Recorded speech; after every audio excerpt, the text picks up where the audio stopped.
Traducción, edición e impresión del Cantar de los Cantares de Salomón en 1891, una hazaña editorial provinciana.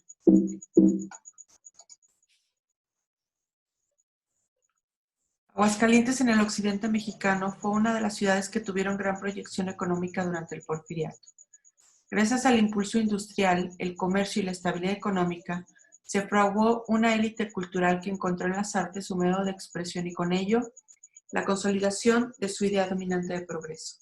En este contexto, la imprenta en Aguascalientes vivió la máxima expresión de desarrollo del siglo XIX y con ello se consolidó una tradición gráfica local que se expandió a nivel nacional en la primera mitad del siglo XX.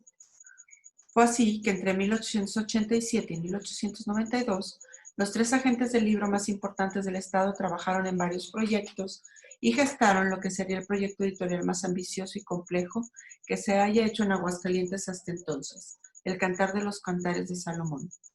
El doctor Jesús Díaz de León, el impresor Trinidad Pedrosa y el maestro componedor Ricardo Rodríguez Romo fueron los responsables de un proyecto que supuso una verdadera hazaña editorial en un entorno provincial, la traducción a 7 lenguas, la composición con caracteres hebreos, góticos, alemanes, latinos, franceses y españoles, la corrección, encuadernación y distribución a nivel nacional de un libro único en su tipo que solo se editó en 1891. En el mapa al sur pueden ubicar la Ciudad de México y más hacia el norte, en la punta norte al menos de lo señalado, está Aguascalientes. Un poco hacia abajo, hacia la izquierda, está señalado Guadalajara, para ubicarnos un poco en donde se encuentra Aguascalientes. Francisco Díaz de León, médico de profesión, fue un profesor, científico y prolífico escritor, miembro de la élite porfirista aguascalentense, que se destacó por su amplio conocimiento en diversas áreas de la ciencia y su afán por la enseñanza a través de todos los medios a su alcance, las aulas, el periodismo y los libros.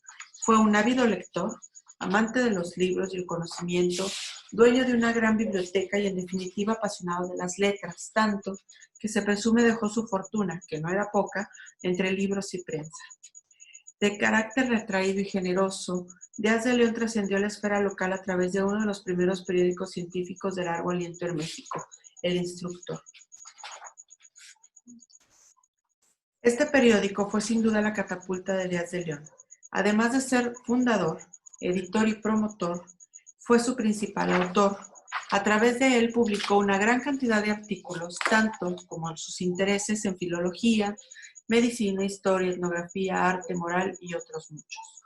Con El Instructor, Díaz de León se dio a conocer en el país gracias a una práctica común: el envío de los periódicos de provincia a los periódicos de circulación nacional con el afán de llegar a más lectores y editores.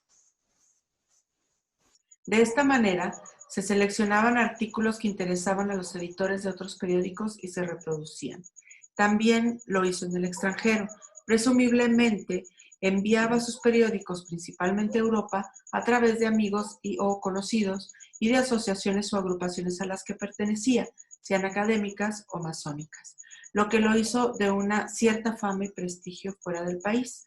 Así lo constataron en su momento miembros de la élite porfiriana local y nacional, como el español nacionalizado mexicano Enrique de la Barría y Ferrari o el aguascalentense Manuel Gómez Portugal. Fue Jesús Díaz de León, en una de sus épocas más estables y con 40 años, quien emprendió la aventura editorial del Cantar de los Cantares. La imprenta en Aguascalientes durante el periodo porfiriano estaba en franco crecimiento y diversificación tras un periodo de inestabilidad desde su introducción en 1826 y un largo periodo de monopolio familiar. El cientificismo y la idea de progreso se insertó de manera sólida en la provincia. La posibilidad de mejores condiciones para la circulación y acceso de material y tecnología para la pequeña y mediana industria y el creciente desarrollo económico facilitó el establecimiento de más talleres de imprenta y mucho mejor equipados. A esto sumamos que una joven élite cultural que se fue consolidando conforme el porfiriato lo hacía y la cultura impresa fue uno de los medios de reproducción de sus ideas a la par del arte y la educación. Durante este periodo se desarrolló una estética propia en la composición y edición y se fue vigorizando y perfeccionando el grabado y la litografía. Entre el periodo de 1875 y 1918, 24 talleres de imprenta funcionaron en el estado, de las que se destacaron el de Trinidad Pedrosa, el de Ricardo Rodríguez Romo y el de Francisco Díaz de León. Trinidad Pedrosa venía de una importante tradición familiar, emparentado con el impresor José María Chávez, patriarca del monopolio de la comunicación en la región. Entre 1849 y 1864 se integró al trabajo del taller de imprenta desde pequeño hasta convertirse en el más importante grabador y litógrafo de Aguascalientes. Su habilidad y conocimiento, además de la inquietud política de filiación liberal radical y coqueteo con el protestantismo, motivaron naturalmente a Pedrosa para abrir su propio taller, no sin antes haber pasado como responsable del taller de gobierno y algunos privados.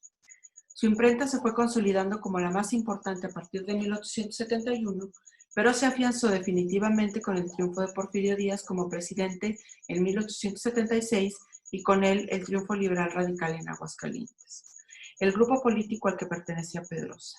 Esta solidez le permitió adquirir una imprenta de vapor, la primera en el estado, y tener un surtido amplio en el ramo tipográfico. Francisco Antúnez, quien conociera el taller de imprenta de Pedrosa en 1937, hizo una descripción del catálogo y álbum de las litografías estampadas en su taller, así como del equipo con que contaba.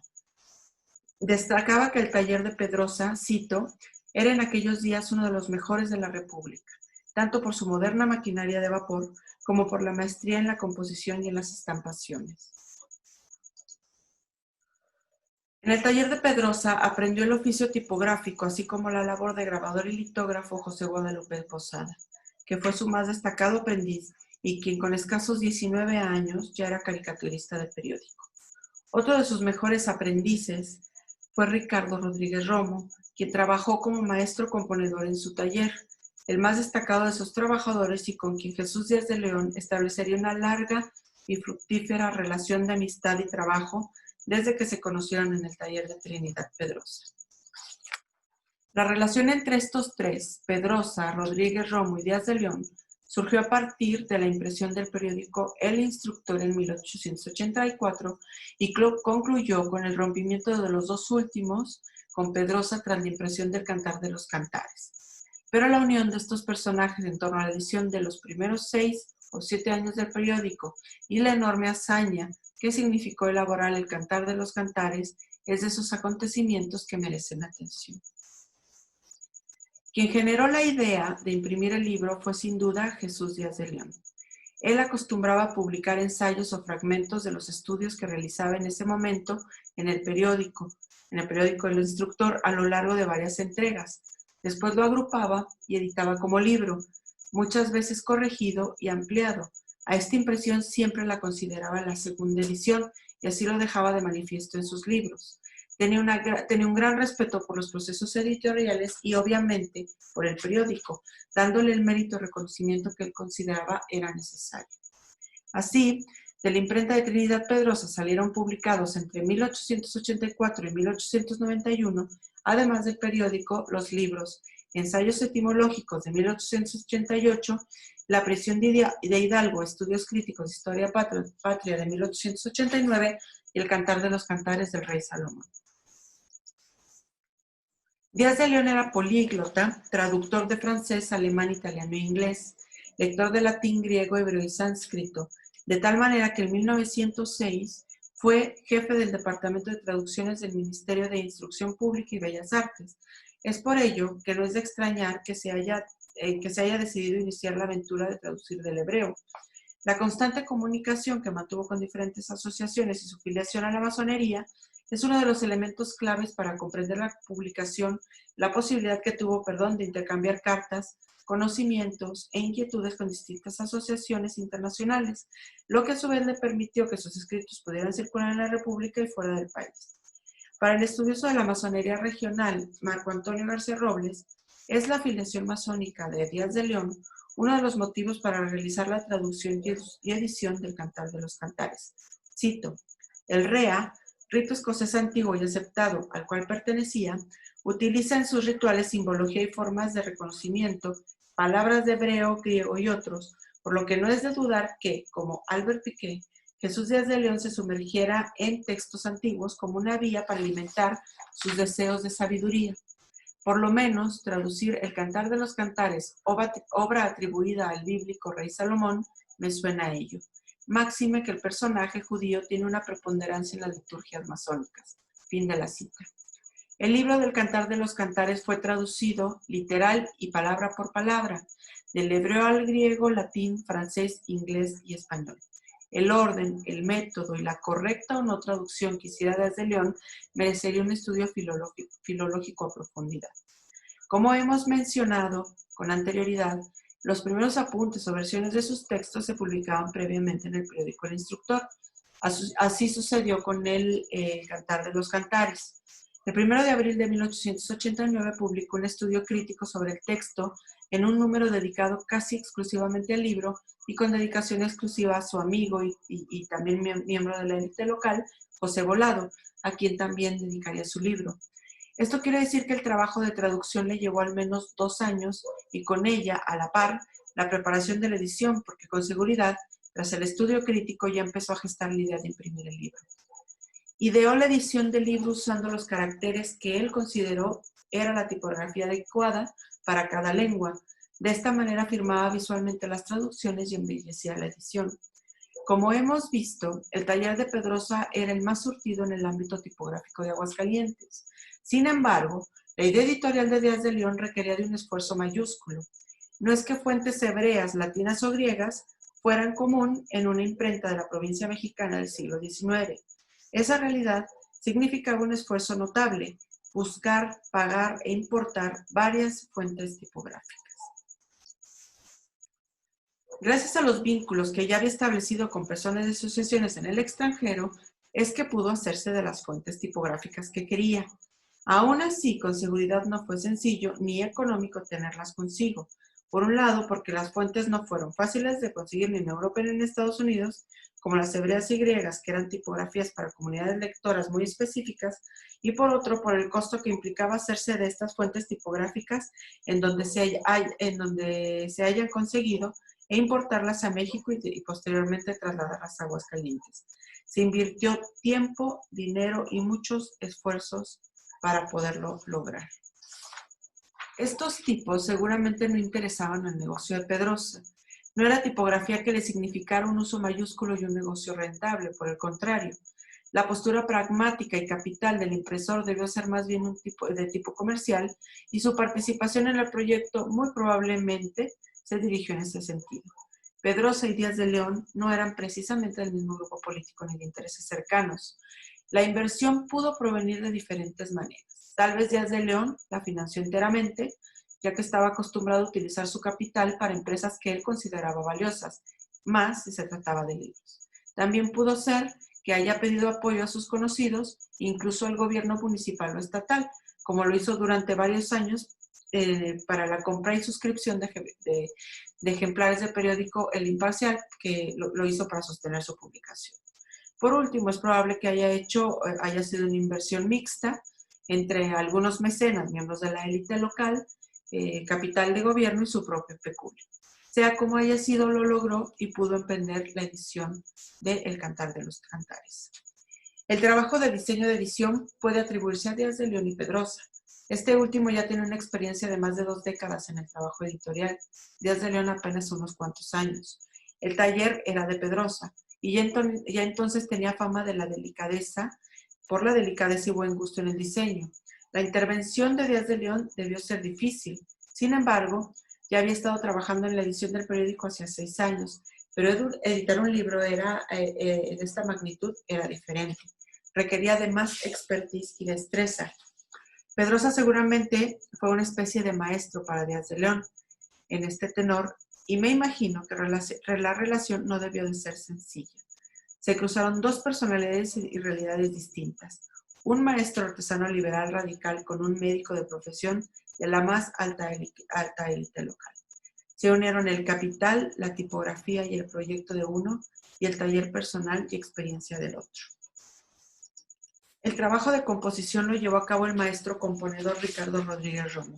considerado por el primer estudioso de la tipografía y la imprenta en Aguascalientes, Francisco Antúnez, de una destreza única. Cito: en sus manos magistrales los defectos se atenúan, se disimulan, se diluyen, por decirlo así, poniendo de manifiesto su gran capacidad como tipógrafo que deja la artesanía en manos de operarios. Fin de la cita. La relación de Díaz de León con Rodríguez Romo fue, por el contrario, generosa. Con el trabajo de composición de El Cantar, se consolidó una relación primero de trabajo y luego de amistad, que seguramente inició con el periódico El Instructor. La pericia de Rodríguez Romo para componer El Cantar de los Cantares se encontró con la avidez y anhelo de Díaz de León. Para Antúnez, que conoció a profundidad el trabajo del tipógrafo, la composición del Cantar de los Cantares fue la obra más importante en toda la carrera de Rodríguez Romo, que en ese momento era apenas un joven maestro artesano. La manipulación de caracteres de distintos alfabetos y la composición en otros idiomas debió requerir del trabajo conjunto entre el traductor, los editores y el componedor. Ninguna de las partes del trabajo editorial debió ser sencilla y cada paso del proceso editorial requirió del trabajo de los tres personajes y el apoyo de parte del personal del taller. El mérito fue de todo el equipo laborando para cristalizar el deseo de Díaz de León, una empresa que estoy segura fue muy cara por los costos de producción y el pago por el uso de la imprenta y el personal que lo realizó. Por desgracia, no conozco el libro físicamente, lo que limita a definir el tipo de papel que se utilizó para la impresión. Así a simple vista parece un papel estucado de no alto gramaje, pero solo estoy aventurando una idea. Agradezco a Marina Garoni, quien me proporcionó las imágenes del libro, localizado en la Biblioteca Nacional de México. El tiraje de la obra fue pequeña. Desconozco el total, pero lo sé por la referencia de Francisco Antúnez. Y fue encuadernado por Augusto Antúnez, el encuadernador con quien trabajó Trinidad Pedrosa a lo largo de su prolífica carrera y reconocido en la región como el mejor. Tras la publicación del libro, la relación comercial con Trinidad Pedrosa se rompió definitivamente. Díaz de León decidió invertir en su propia prensa y formar su taller de imprenta, y se llevó con él sus valiosas fuentes tipográficas y, lo más importante, al maestro tipógrafo Ricardo Rodríguez Romo.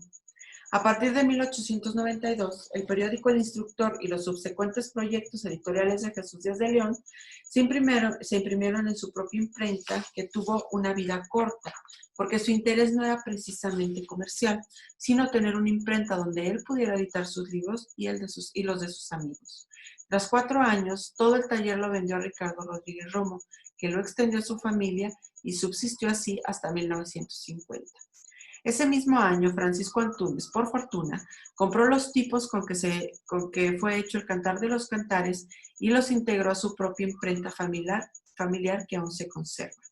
La edición provinciana del Cantar de los Cantares fue una obra que poco interesó a los locales, pero sí se distribuyó por el país y hoy puede ser encontrada en muchas bibliotecas del extranjero, particularmente judías.